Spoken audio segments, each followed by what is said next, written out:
عبدالہادی کا شرارتی روبوٹ۔ ایک دن عبدالہادی اپنے کمرے میں کھیل رہا تھا کہ اچانک اس کی نظر ایک پرانے دھول سے اٹے روبوٹ پر پڑی جو کمرے کے کونے میں پڑا تھا۔ وہ حیران ہو کر اس کے قریب گیا اور غور سے دیکھا تو اس پر ایک بٹن لگا ہوا تھا جس پر اردو میں لکھا تھا، بٹن دباؤ اور جادو دیکھو۔ عبدالہادی کی آنکھیں چمک اٹھیں۔ وہ جھٹ سے بٹن دبا دیتا ہے۔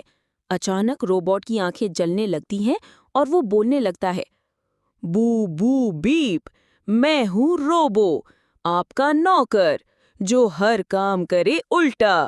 عبدالہادی اگلی پہلے تو ڈر صبح گیا، عبدالہادی پھر کی ہنسنے امی نے لگا۔ کہا، اس نے ہادی کہا، بیٹا، واہ، روبوٹ یہ سے تو کہو بہت ناشتہ مزے کا بنا لگ دے، رہا ہے۔ مجھے تھوڑی دیر لگے گی۔ عبدالہادی خوش ہو کر روبوٹ کی طرف مڑا اور بولا، روبو ناشتہ بناؤ۔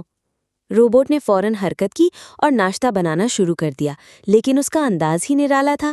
اس نے انڈا قالین پر توڑ دیا، چائے جوتے میں ڈال دی اور ٹوتھ برش پر مکھن لگا کر بریڈ کے ساتھ پیش کر دی۔ عبدالہادی کی آنکھیں پھٹی کی پھٹی رہ گئیں اور امی چیخ پڑی، استغفر اللہ، یہ روبوٹ ہے یا کوئی شرارتی بچہ؟ کچن میں ہر طرف ہنسی اور حیرت کا ملا جلا سما چھا گیا۔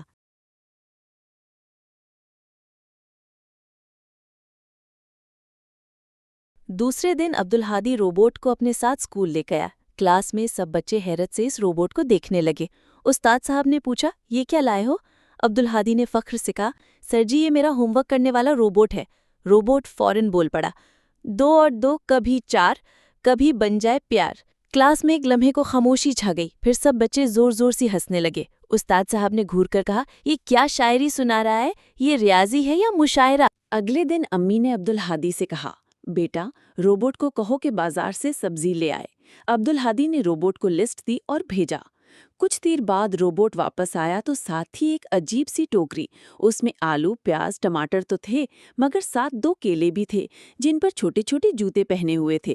امی نے حیرت سے پوچھا، یہ کیلے پہنے ہوئے کیوں ہیں؟ روبوٹ بولا، کیونکہ لسٹ میں تھا 2 کیلے پہنے ہوئے۔ سب ہنس ہنس کر دوہرے ہو گئے اور امی نے سر پکڑ لیا۔ یہ روبوٹ تو واقعی دماغ گھما دیتا ہے۔ عبدالہادی زور سے ہنسا اور بولا، امی، یہ تو بس مزے کراتا ہے۔ اختتام۔